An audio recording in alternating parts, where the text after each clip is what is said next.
Voilà, chers compatriotes, une fois de plus, nous nous permettons de revenir sur le devant, sur la scène, au vu de cette crise qui persiste entre les deux peuples, il faut dire entre guillemets, qui se traite maintenant de l'étranger ou de l'autre, sans pour autant citer.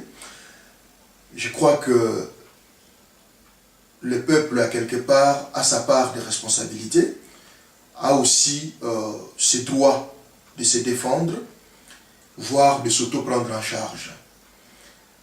Et nous sommes conscients qu'il y a peut-être des choses qui se font et qui ne se voient pas, ou qui auront des conséquences plus tard, dans un sens comme dans un autre, mais cela ne nous empêche pas comme peuple de nous prendre aussi en charge et de pouvoir, si possible, proposer des pistes de solutions au lieu de nous engouffrer dans les conflits qui alimentent la haine avec des conséquences que nous savons qui ne seront pas favorables au peuple, pour le dire ainsi. Raison pour laquelle nous nous sommes donné quand même la peine de proposer quelques pistes, peu que cela soit, mais espérons que ça pourra participer au dénouement de la crise et à l'apaisement de la situation. Et parmi les propositions que nous faisons, quelques réflexions que nous avons menées, on ne dit pas qu'on met de côté ce qui s'est fait déjà, de part et d'autre, que ce soit par les officiels ou par le peuple eux-mêmes, d'une manière autonome, mais nous ajoutons aussi quelques éléments si cela peut être utile pour la solution. Premièrement, un appel est lancé, une fois de plus, à nos frères qui sont de l'autre côté, quelle que soit votre étiquette, quelle que soit votre identité. Je l'ai dit la fois passée, si vous n'êtes pas les bienvenus à l'étranger, retournez chez vous. Il n'y a pas un endroit où il fait bon vivre si pas chez vous. Oui, nous avons des difficultés, oui, nous avons des problèmes, oui, nous sommes ce que nous sommes et nous nous acceptons tels que nous sommes. Nous sommes Congolais et fiers de l'être. Sur ce, moi je propose à ce que, sur le plan officiel, que cela soit mis, je sais qu'il y a des gens qui y travaillent, mais toujours dans les mêmes cadres, je voudrais ajouter plutôt, préciser que dans ce travail qui s'est fait, si possible qu'il y ait une commission qui s'occupe de l'accueil, du contrôle, de l'enregistrement, parce qu'il faut enregistrer les faits que nos compatriotes vivent ou ont vécu de l'autre côté, ça pour d'autres fins qui peuvent être soit judiciaires, soit à régler dans les jours à venir, ou les mois à venir, ou les années à venir, parce que nous osons croire que cette crise ne doit pas persister d'année en année. Donc il faut enregistrer ces faits-là, et en même temps, il faut aussi orienter ceux-là qui arrivent, parce que parmi nos compatriotes qui arrivent, il y a de ceux-là qui ont passé beaucoup de temps à l'extérieur, qui ont choisi l'étranger comme leur seconde patrie. Ils y ont fait leur vie, les enfants sont nés là-bas, les familles se sont formées là-bas, et aujourd'hui, ils se retrouvent comme tout petit peu dépaysés dans leur propre territoire. Donc, il faut que cette commission puisse veiller à tous ces faits que je viens d'énumérer. Et en même temps, c'est vrai qu'il y a un autre problème qui se pose, que ces gens-là qui viennent, que deviendront-ils? Quel est leur avenir? Chers amis, je voudrais nous assurer que nous sommes la République démocratique du Congo. Et nous sommes le Congo, le grand Congo. Malgré tout ce que nous connaissons, nous restons Congolais avec notre Congo de Totila. Et arrivé à ça, ce que j'allais dire, il y a un projet jusque-là qui est en train de marcher, qu'on a mis en place dans notre pays, où on a eu une vision de dire que le Congo, certaines provinces choisies, devaient devenir des greniers agricoles pour notre pays.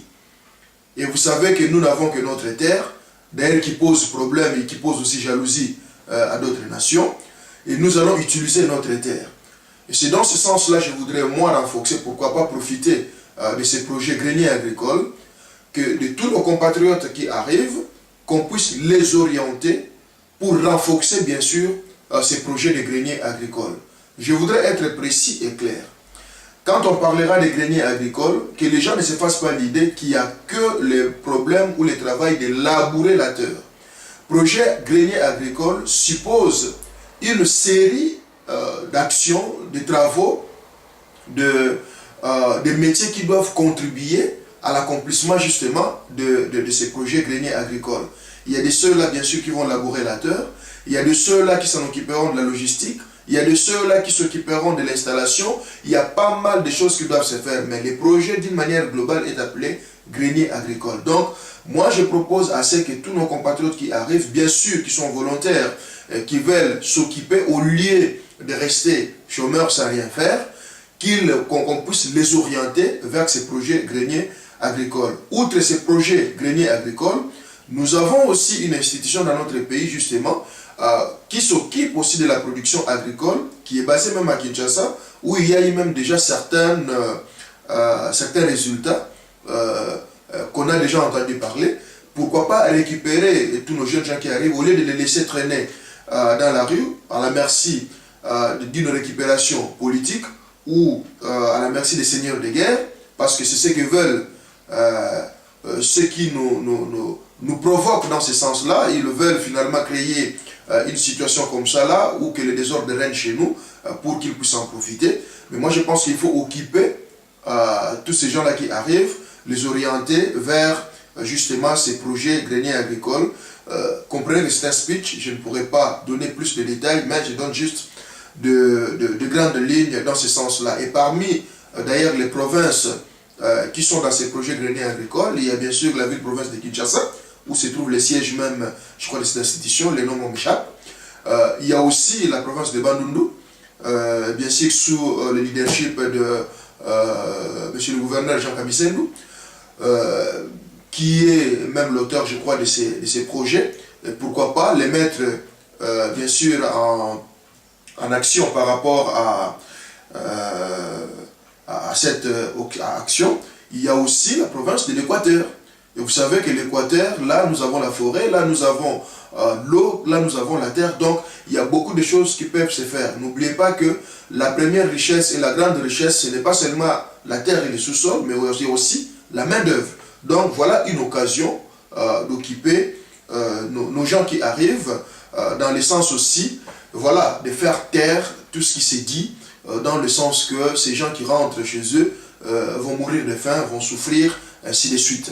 Donc une façon d'abonder aussi nos marchés sur le bien des premières nécessités, notamment sur le bien alimentaire. En même temps, une autre piste, c'était de mettre en contribution tous les gouverneurs de la République démocratique du Congo, des provinces bien sûr, pour voir quels sont les projets en cours que voilà, les gouvernements, les différents gouvernements provinciaux ont en train de financer ou d'organiser avec bien sûr les moyens, leurs propres moyens, parce qu'il y a pas mal de gouvernorats qui ont lancé pas mal de projets, voir selon ces gens-là qui arrivent et voir aussi selon leurs compétences, leurs capacités, pourquoi pas les orienter vers justement ces provinces en complicité avec, en accord bien sûr avec les gouverneurs des provinces et leurs gouvernements provinciaux, voire les assemblées provinciales, pour justement atténuer cette histoire de chômage et d'une occupation qui peut avoir des conséquences néfastes. Donc voilà sur le plan interne ce que nous pouvons jusque-là mettre en contribution ou donner comme proposition. Plus loin, pour les amis qui sont à l'extérieur, oui, vous savez qu'à l'extérieur nous parlons. C'est le seul instrument que nous avons. Non seulement nous parlons, mais nous agissons selon différentes branches, selon différents secteurs. Il y a de ceux-là qui ont déjà commencé leur manière d'agir. Il y a ceux qui écrivent, s'apprêtent. Il y a des petits groupes, à ma connaissance, qui s'attellent à se positionner, tant sur le plan économique que sur le plan juridique, sur le plan culturel. Ça, je ne saurais pas les dévoiler, mais j'ai des informations que pas mal de secteurs se sont déjà commencés à se regrouper pour voir comment est-ce qu'ils pouvaient, je ne dirais pas réagir, mais mener d'autres actions dans le sens toujours à trouver une solution adéquate.